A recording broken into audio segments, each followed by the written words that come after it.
En el tema de costos y presupuestos, es muy importante hablar de la ética y los valores en la prestación del servicio.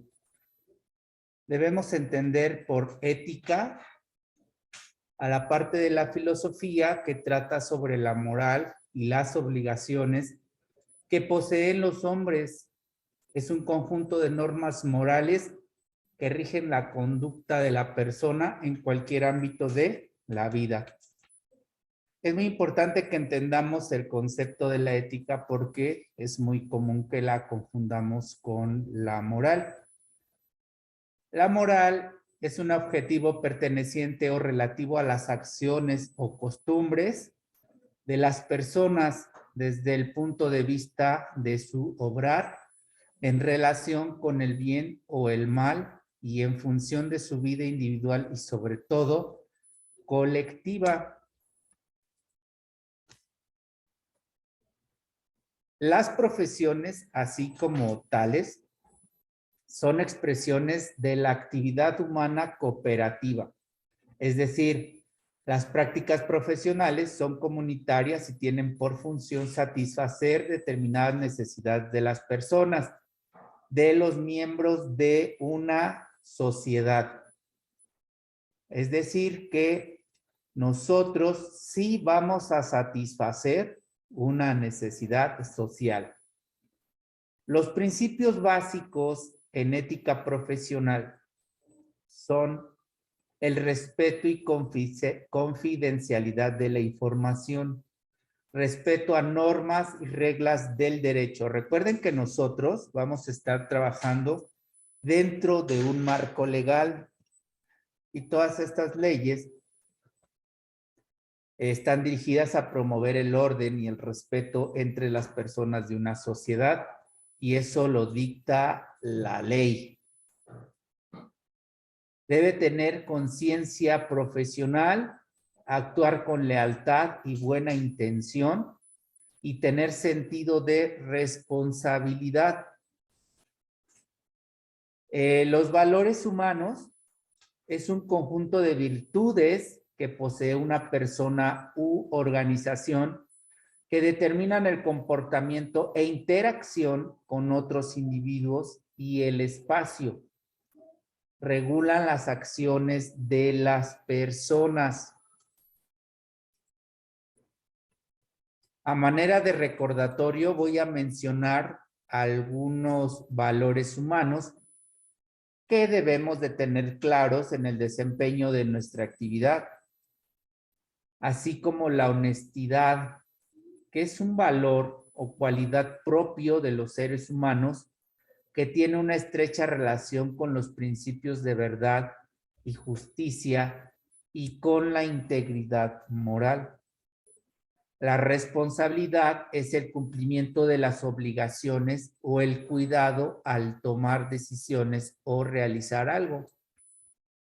El respeto es el sentimiento positivo que se refiere a la acción de respetar. Es equivalente a tener veneración, aprecio y reconocimiento por una persona o cosa, incluso por un lugar.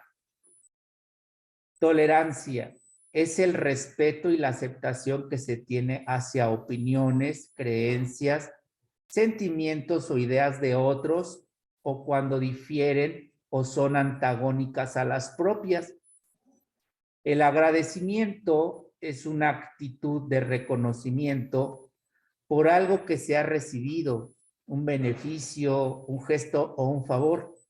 La gratitud es una emoción positiva estudiada por la psicología tradicional que expresa aprecio a otra persona de quien se recibió ayuda. El amor es un sentimiento de vivo afecto e inclinación hacia una persona o cosa a la que se le desea todo lo bueno. La solidaridad es el sentimiento o valor a través del cual las personas se sienten y reconocen unidas compartiendo las mismas obligaciones, intereses e ideales y conformando además uno de los pilares fundamentales sobre los que se asienta la ética moderna. La libertad es la facultad del ser humano que le permite decidir llevar a cabo o no una determinada acción según su inteligencia o voluntad. Está regida por la justicia, que es la que obliga a las personas a regirse según un modelo estándar de conducta. Aquí nos hacemos dos preguntas. ¿Qué debemos ser? ¿Persona o profesional? Estas dos preguntas es para el análisis, pero en realidad vamos a ser unos profesionales, pero antes de ser profesionales tenemos que ser personas, actuar como personas, tratar a los demás integrantes de la sociedad como personas. Así como nos gusta a nosotros que nos traten, así tenemos la obligación de tratar a las demás personas, de darles la atención, de entregarles lo mejor de nosotros mismos. Eso es lo que tenemos que hacer dentro de nuestra actividad. Ahora, vamos a hablar de una cotización. Cuando nosotros estemos haciendo una cotización, y digo, previo a esta explicación de las cotizaciones, tuve que mencionarles algunos valores humanos que debemos poner en práctica en el momento de realizar una cotización por nuestra prestación de servicios. Y vamos a entender a una cotización como un documento contable en donde se detalla el precio de un bien o de un servicio para el proceso de compra o negociación, recordando que nosotros no vamos a vender productos. Bueno, a menos que nuestro modelo de negocio sea ese, pero normalmente nosotros vamos a prestar un servicio. Ahora, quiero que entendamos tres conceptos, porque en la mayoría de las ocasiones los confundimos. Y como confundimos, por esa razón no entendemos que un presupuesto se refiere a la cantidad de dinero que se necesita para hacer frente a cierto número de gastos necesarios para acometer un proyecto. De tal manera, se puede definir como una cifra anticipada que estima el costo que va a suponer la realización de dicho objetivo. Es decir, que si yo quiero contratar una prestación de servicios, el presupuesto es la cantidad de dinero con la que yo cuento. No lo que me va a costar, no lo que me van a cobrar, sino con la que yo cuento para hacer frente a esa prestación de servicios. El gasto es la utilización o consumo de un bien o servicio a cambio de una contraprestación. Se suele realizar mediante una cantidad saliente de dinero, también se denomina egreso. Es decir, que el gasto es lo que yo voy a pagar por ese servicio. Ese será mi gasto. El costo es el gasto económico que representa la fabricación de un producto o la prestación de servicio. Entendamos bien estos conceptos porque confundimos el gasto con el costo. El gasto es cuando hago el pago y el costo es la cantidad que pagué. Entendámoslo así, de esa manera. Ahora, la cotización, que es un documento, tiene partes. Es importante que cuando tú diseñes tu cotización, tu formato de cotización, tomes en cuenta estos aspectos. Número 1, el servicio de interés. Número 2, descripción del servicio. Número 3, precio por unidad o por el número deseado. 4, fecha de expedición de la cotización. 5, el logo, número de identificación y nombre de la empresa. Número 6, fecha, ciudad y lugar de la sucursal o matriz. Número 7, nombre de la persona a quien va dirigida. Número 8, unas notas adicionales. Esas van a depender de algunas notas que ustedes quieran hacer dentro de la cotización. No sé, tal vez el periodo límite de tiempo de esa cotización, etcétera. Y algo bien importante es que la firmen ustedes, porque ustedes la están dirigiendo. Recuerden que es una propuesta comercial que te ayudará o no a cerrar un negocio. Esta es como que nuestra carta de presentación de manera escrita hacia con los clientes.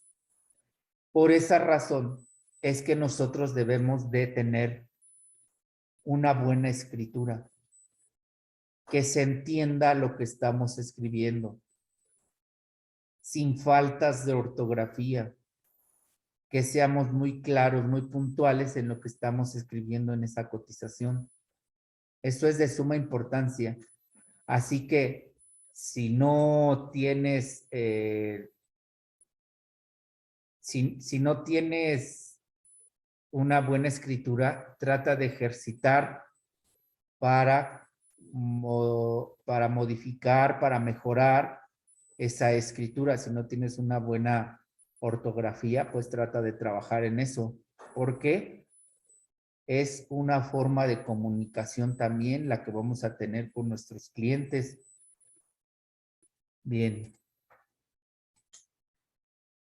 ¿Qué consideraciones debemos de tener para calcular una cotización? Esto es bien importante. Primeramente tenemos que saber a qué se refieren esos costos fijos. Y nos dicen que son aquellos que tendrá la empresa independientemente del volumen de negocios que realice. Es decir, es lo que la empresa tiene que pagar, tenga o no tenga trabajo. Y eso pueden ser los sueldos, la seguridad social, luz, gas, alquiler, costo de un sitio web, abono, compañía de telecomunicaciones, seguros, etcétera. Eso es un costo fijo, es lo que se tiene que pagar, tengamos o no trabajo. Los costos variables son aquellos que están en función de los servicios, es decir, cuándo vamos a realizar un servicio. Como por ejemplo pueden ser los viáticos, las telecomunicaciones, las compras, papelería, gastos financieros, comisiones de banco por uso de tarjetas. Lo ideal es mantener sus costos variables en un 30% de las ventas. La mano de obra, bueno, estos costos variables son los gastos que vamos a erogar solo cuando realicemos un servicio. Y esto es por servicios. Y la mano de obra es la cantidad monetaria por tiempo, trabajo, persona. Aquí hay algo bien importante. Esta mano de obra en realidad es lo que vas a cobrar por tu tiempo. Pero ¿cuánto va a valer tu tiempo? Depende de lo que sepas. Eso es lo que va a valer tu tiempo. Y la ley lo establece. Más adelante vamos a ver que la ley lo establece.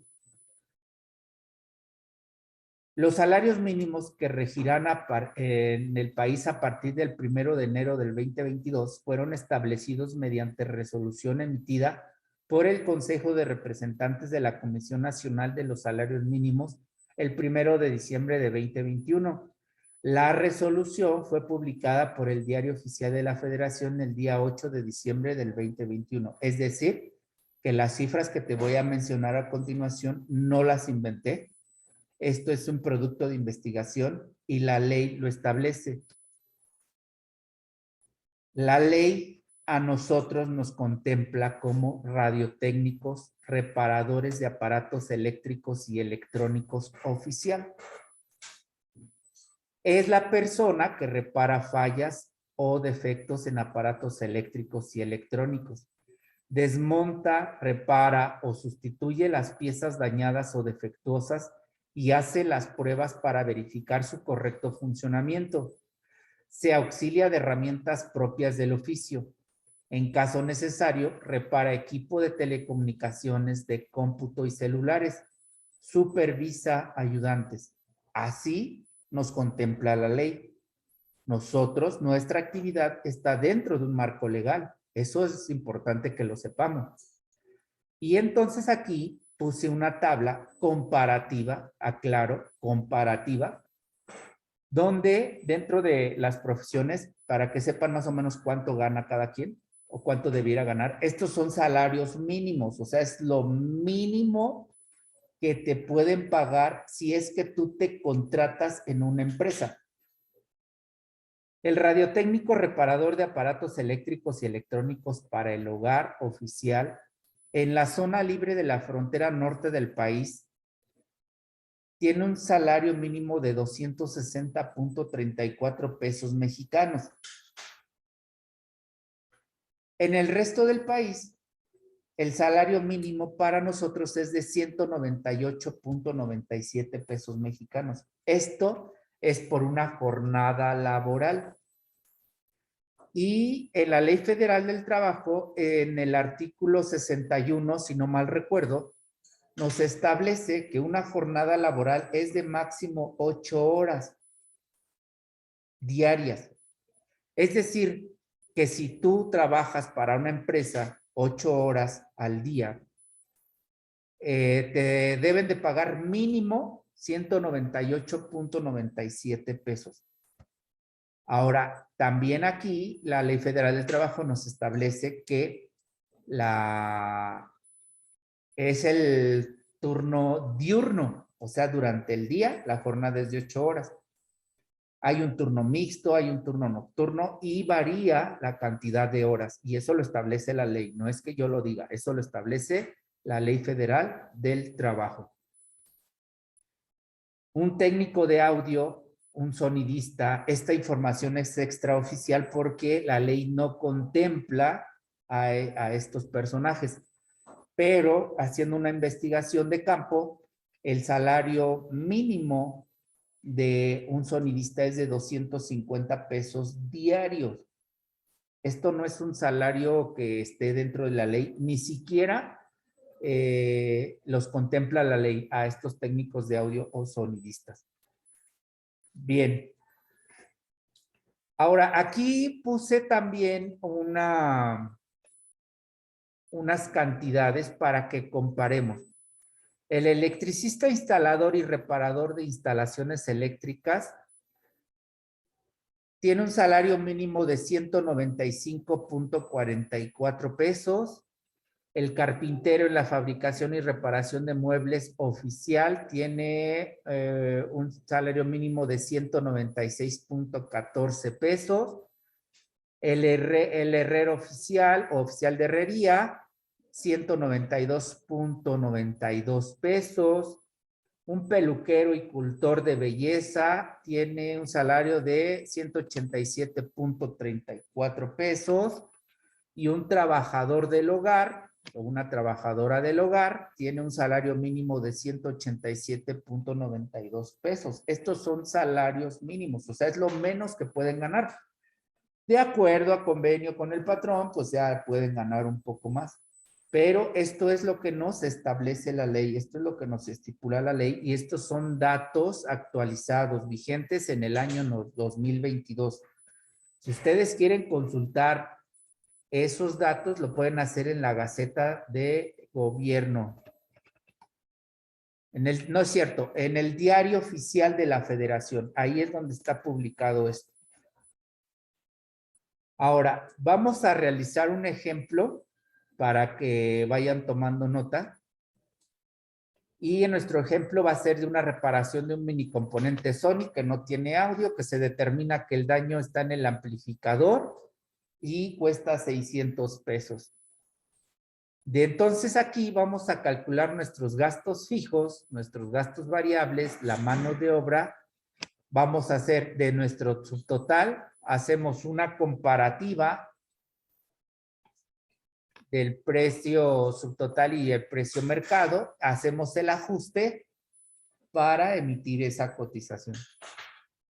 En los gastos fijos tenemos que aplicar la parte proporcional a lo que pagáramos de renta, luz, teléfono, impuestos y hacemos el total de los gastos fijos. Aquí en el transporte, pues cuánto nos gastamos en el transporte para ir a comprar esta refacción, cuánto nos costó la refacción, qué materiales utilizamos, pasta, malla, soldadura, etcétera, los viáticos, si compramos una torta, un refresco, etcétera, y ponemos el total. La mano de obra también la vamos a realizar, esa mano de obra. Aquí nos dice que, la ley nos dice que es de 198.97 pesos por una jornada laboral de 8 horas al día y ya después le ponemos aquí lo real, no lo que estipula la ley, sino lo que es real y aquí el subtotal. Al final sumamos estas tres cosas y hacemos la comparativa con el precio mercado y hacemos el ajuste para emitir nuestra cotización. Posterior a ello, vamos a hacer un control financiero de eso que vamos a cobrar o que en un supuesto de que ya lo hayamos realizado y que ya cobramos, vamos a llevar un control financiero, un registro. Entonces, en ese registro vamos a poner la fecha en que realizamos el servicio, el número de servicio, qué gastos fijos tenemos, qué gastos variables, gastos directos e indirectos no los vamos a tomar en cuenta, entonces vamos a tomar aquí el total, cuánto fue de ingreso y cuál es la diferencia. Ahora, aquí, ya de eso que cobramos el ingreso, entonces lo vamos a distribuir primero en el fondo para inversión, en vivienda, en alimentación, salud, vestido, calzado y diversión. Y todo eso lo debemos de saber administrar, debemos de llevar un control, porque si no llevamos el control va a ser muy fácil que nos gastemos el dinero que estamos cobrando y que después para un próximo servicio no tengamos para comprar las refacciones o no tengamos para pagar la renta o no tengamos para pagar el teléfono y eso pues no debe de ser porque ahí empezamos a caer en números rojos, en números negativos, en déficits. Ajá. Entonces, por esa razón es que debemos llevar ese control financiero. Les agradezco mucho que me hayan acompañado en esta sesión. Espero que lo tomen en cuenta y que lo apliquen para llevar a cabo un control financiero y que no tengan problemas de dinero.